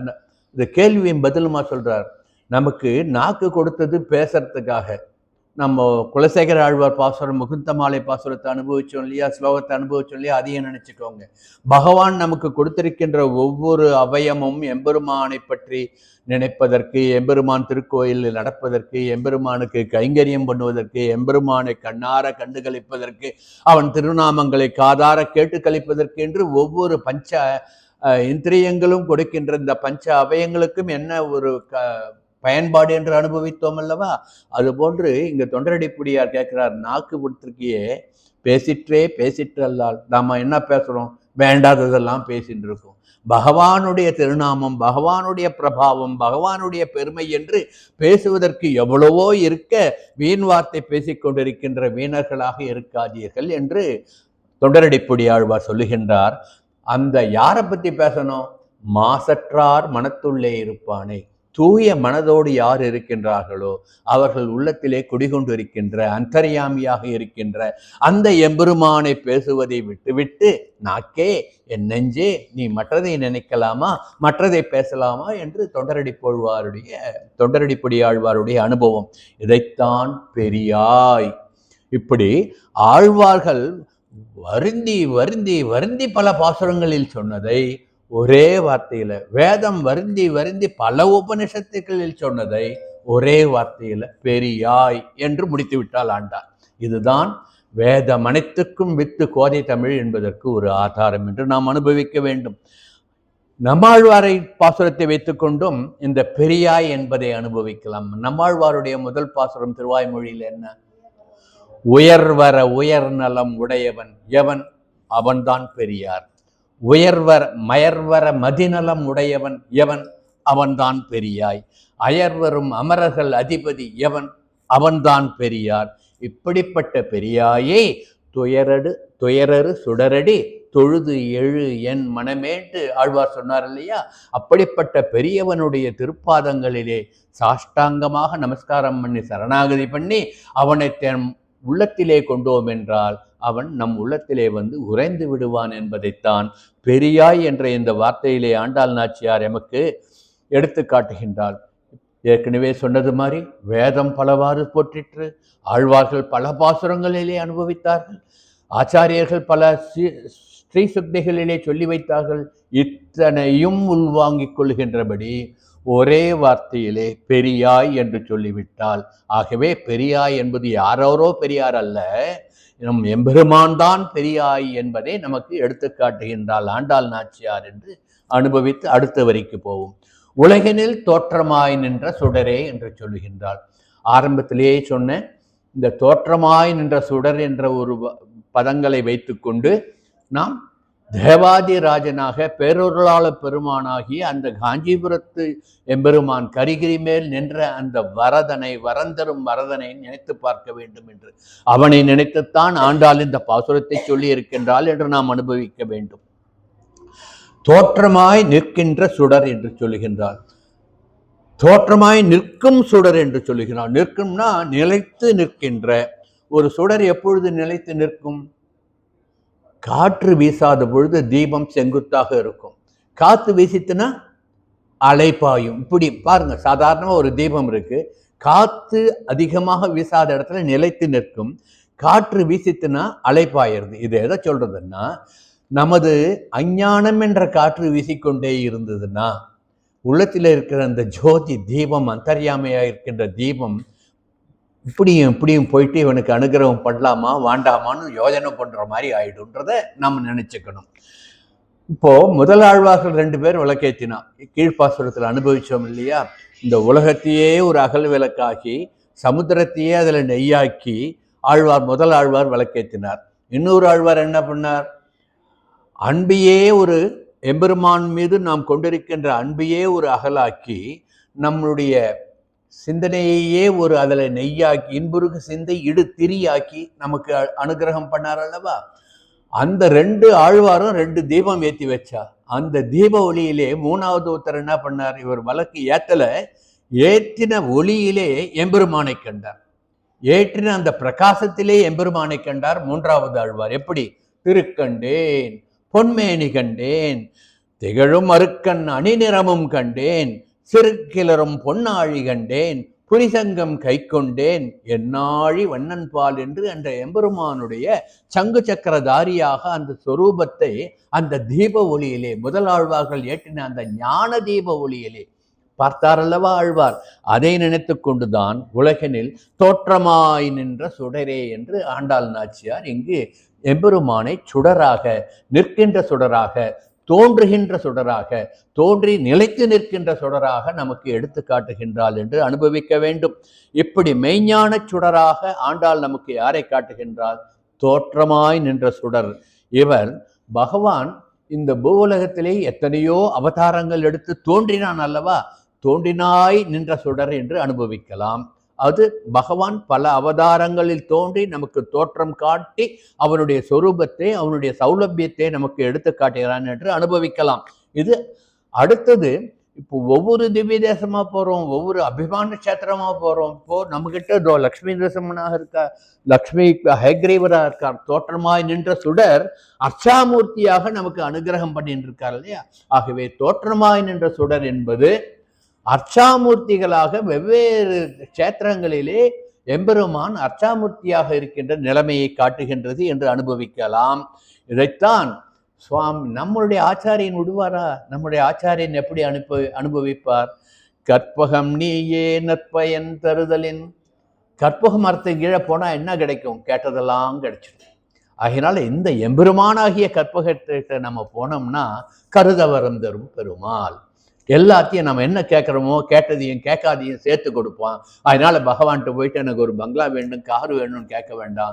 நீயே எனக்கு வேணும்னு கேட்டுட்டா பகவானே நம்மகிட்ட வந்துட்டா அழியாத செல்வம் நீங்காத செல்வம் பெற்று விடுவோம் என்பதனால்தான் பெருமாள்கிட்ட நம்ம பிரார்த்திக்கும் பொழுது எனக்கு ஞானத்தை மட்டும் கொடு. என்ன ஞானத்தை கொடுக்கணும்?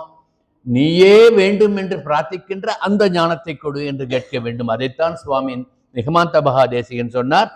கற்பகம் நீயே நற்பயன் தருதலின், இன்பமும் நீயே துன்பம் துடைத்தலின் என்று அனுபவித்தார். ஆகவே இது மும்முனி கோவையில் வர ஒரு பாசுரத்தினுடைய வரி.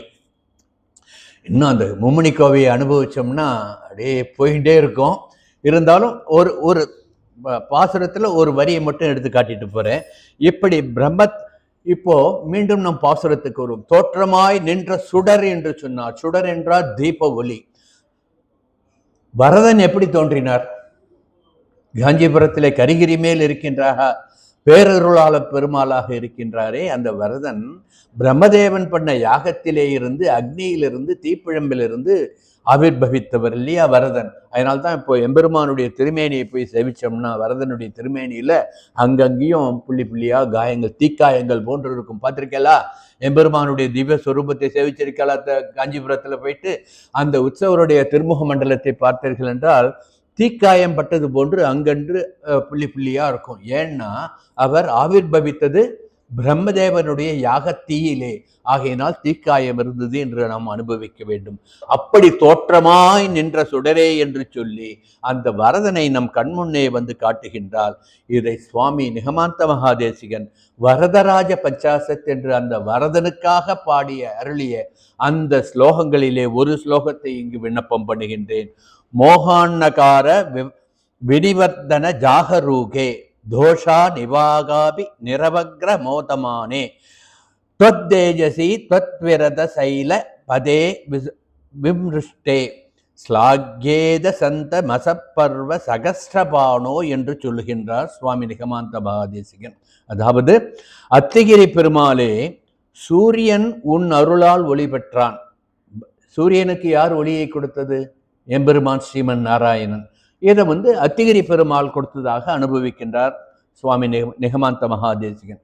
சூரியன் உன் அருளால் ஒளி பெற்றான், அதனால் உலகத்தில் இருக்கின்ற புற இருள் நீங்குகின்றது. கதிரவன் குணதசை சிகரம் அணைந்தான், கன இருள் அகன்றதுன்னு பாசுரம் நம்ம சேவிக்கிறோம் இல்லையா?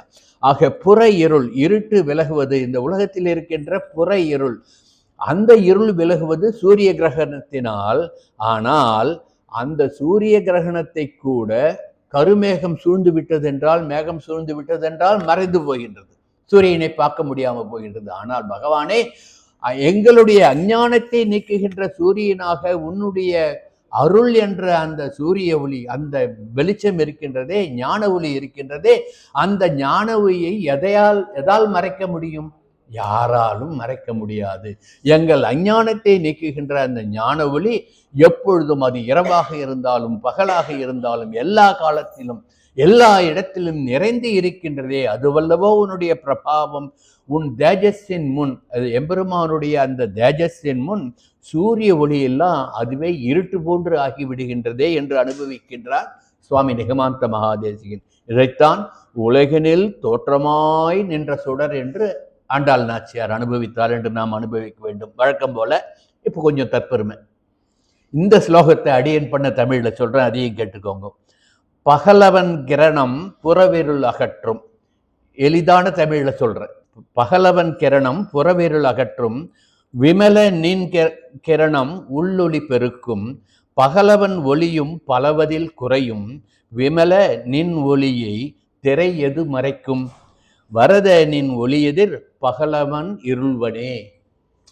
பகவானுடைய சொரூபமாகிய அந்த ஞான ஒளியிலே எதையும் மறைக்க முடியாது அந்த ஒளியை. ஆனால் பகலவனுடைய ஒளியை மேகங்கள் என்று மறைத்து விடலாம். பகவானே என்ன பண்ணா மகாபாரதத்துல? தன்னுடைய சக்கராயுதத்தினால் சூரியனை மறைத்து இரவாக்கி காட்டினான் அல்லவா? அப்போ அந்த பகலவன் கதிரவனுடைய ஒளியை மறைக்க முடியும்.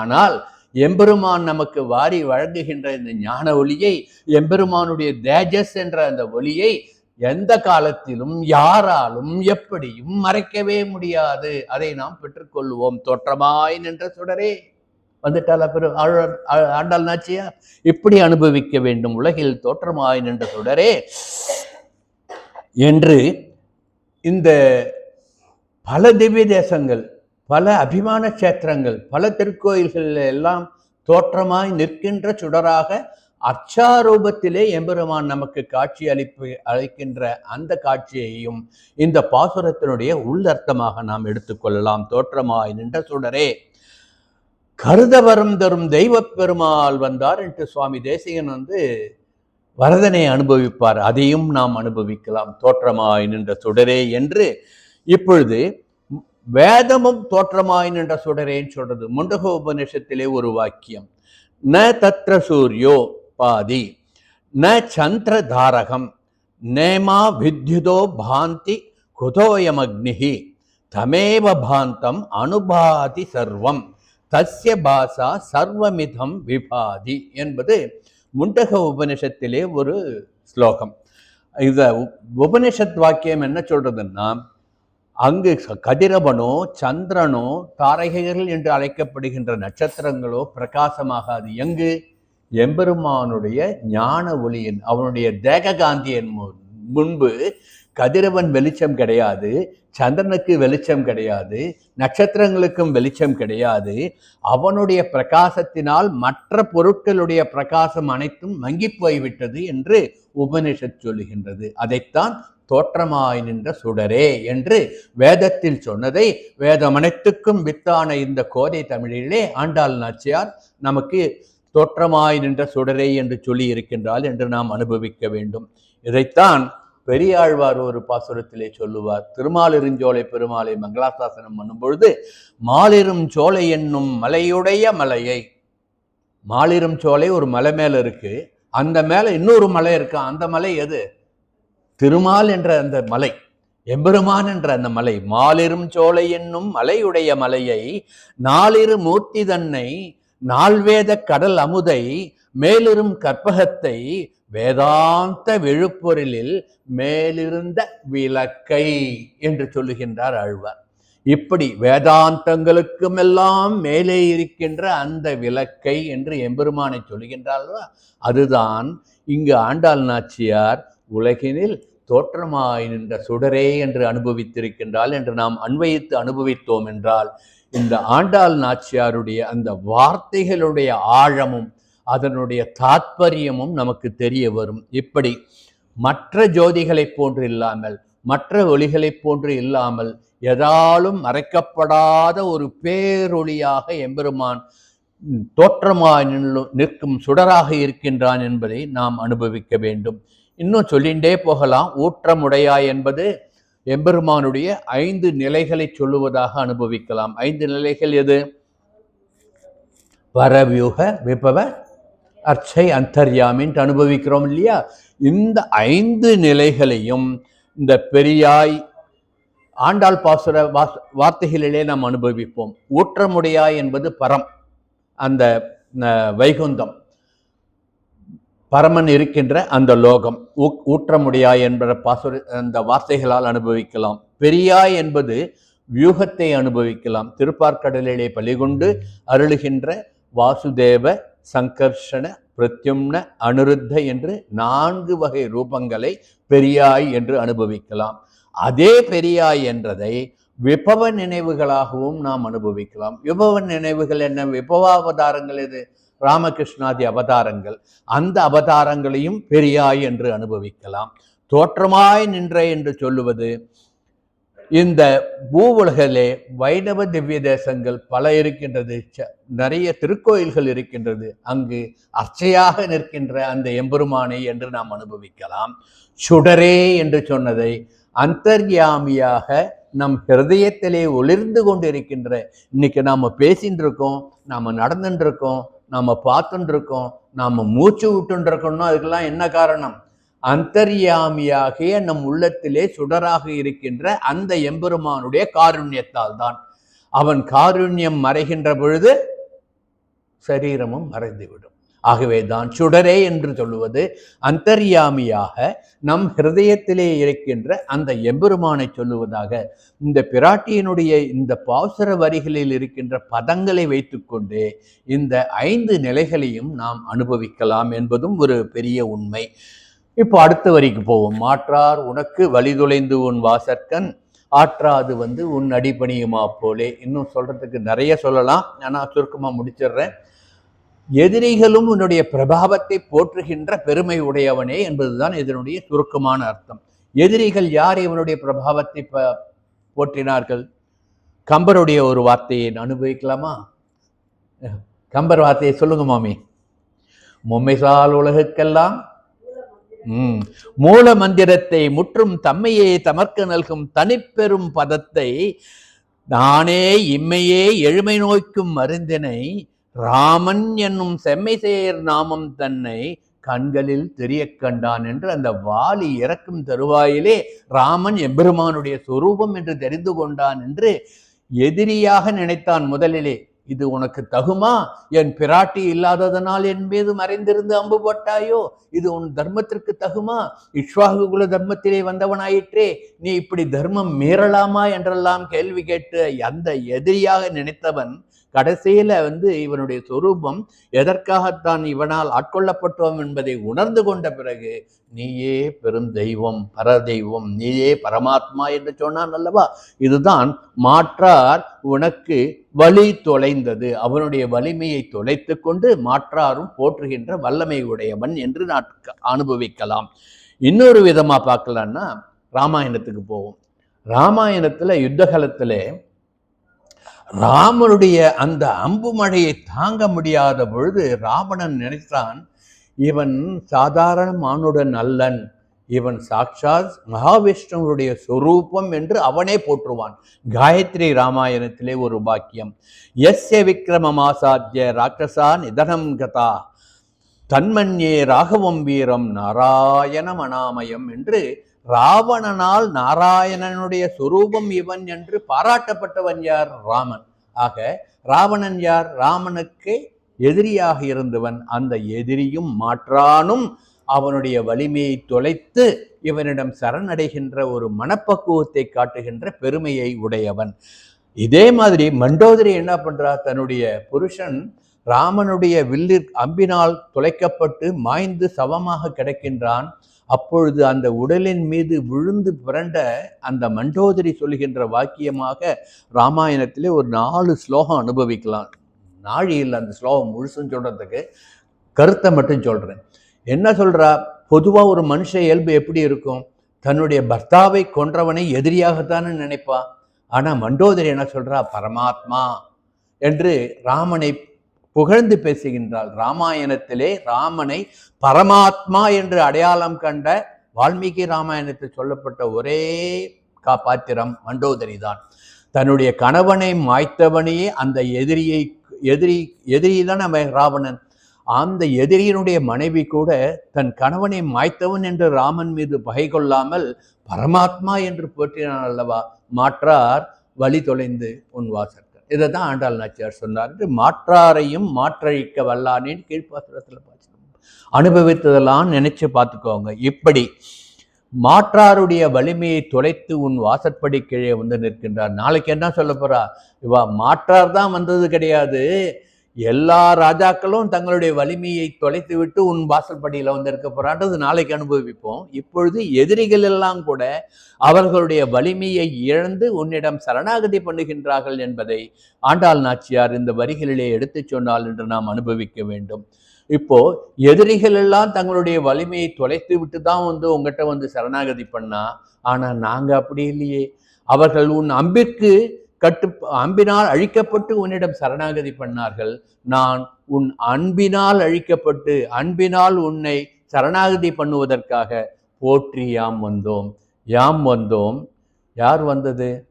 கோபியர் புடைசூழ நாங்கள் எல்லோரும் வந்திருக்கின்றோம், போற்றி வந்திருக்கின்றோம் என்று சொல்கின்றாள். இதை நினைக்கும் பொழுது பெருமாள் திருமொழியிலே குலசேகர பெருமாளுடைய ஒரு பாசுரத்தை நினைக்காமல் மேலே போக முடியாது.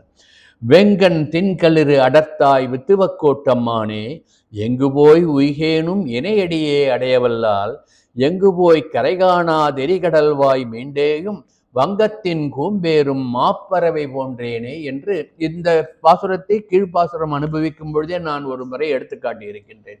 கடல்ல இந்த கப்பல்ல ஒரு காக்கா உணவு தானியம் சாப்பிட்றதுக்காக போயிட்டு கப்பல் நடுக்கடலுக்கு போன உடனே எங்க போறதுன்னு திசை தெரியாம திருப்பி மீண்டும் அந்த கப்பல்லையே உட்கார்ந்த மாதிரி பலவிதமாக நான் அலைந்து தெரிந்தாலும் என் பெருமானே வித்துவக்கோட்டம்மானே உன் சரணல்லால் சரணில்லை என்று உன்னிடமே சரணடைகின்றேன் என்பது இந்த பாசுரத்தினுடைய தாற்பயம்.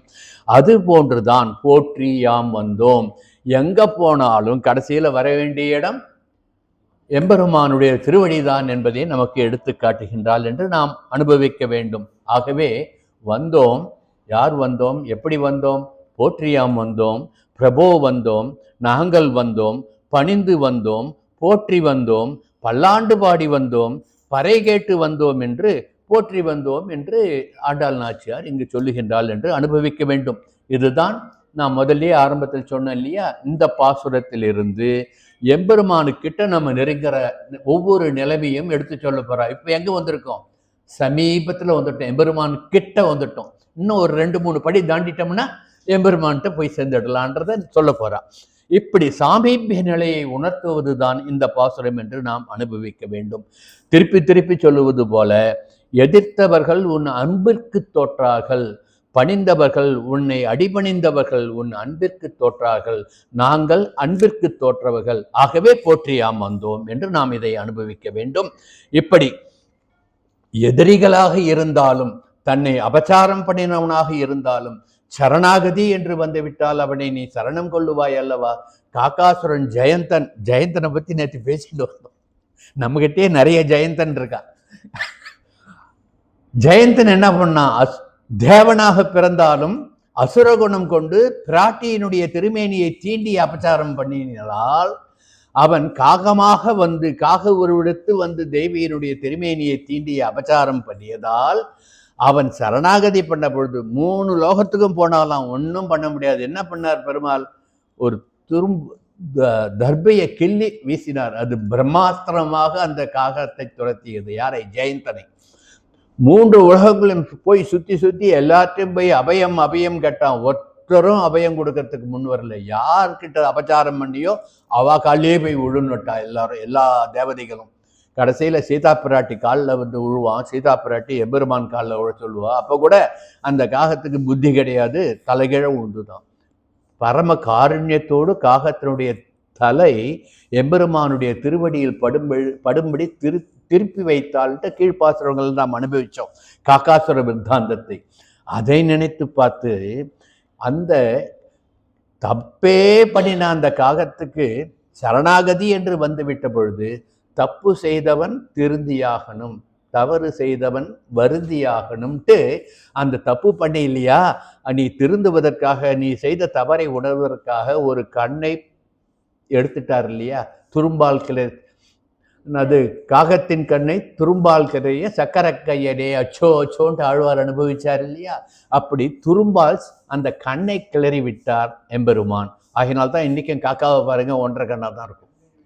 1.5 கண்ணா இருந்து இப்படி இப்படி திரும்பி திரும்பி தான் பார்க்கும். அதாவது நேராக பார்க்க முடியாது. இது எம்பெருமானுக்கு அந்த காகத்துக்கு கொடுத்த ஒரு தண்டனை என்று நாம் எடுத்துக்கொள்ள வேண்டும். காகம்னா இங்க யாருன்னா இந்திரனுடைய புத்திரன் அந்த ஜெயந்தன். அப்படி நம்ம எடுத்துட்டோம்னா கண்ணழிவே செய்த காகுத்தன். அது இன்னும் ராமாயணத்தில் சொல்லும்போது இன்னும் அதுக்கு சொல்லலாம். மகாபலி விருத்தாந்தத்தை சொல்லுகின்ற பொழுது மகாபலிக்கு தானம் கொடுக்காம தடுக்கிறதுக்காக வண்டு ரூபத்துல போய் உள்ள பூந்துட்டார் இல்லையா சுக்கராச்சாரியார். சுக்கராச்சாரியால தன்னை துரும்பால் கிளறிய காகுத் அச்சோ அச்சோன்னு ஆழ்வார் பாடினார் அனுபவிக்கலாம். சுக்கராச்சாரியார்னா யாரு? அவருக்கும் 1.5 கண்ணு தான்.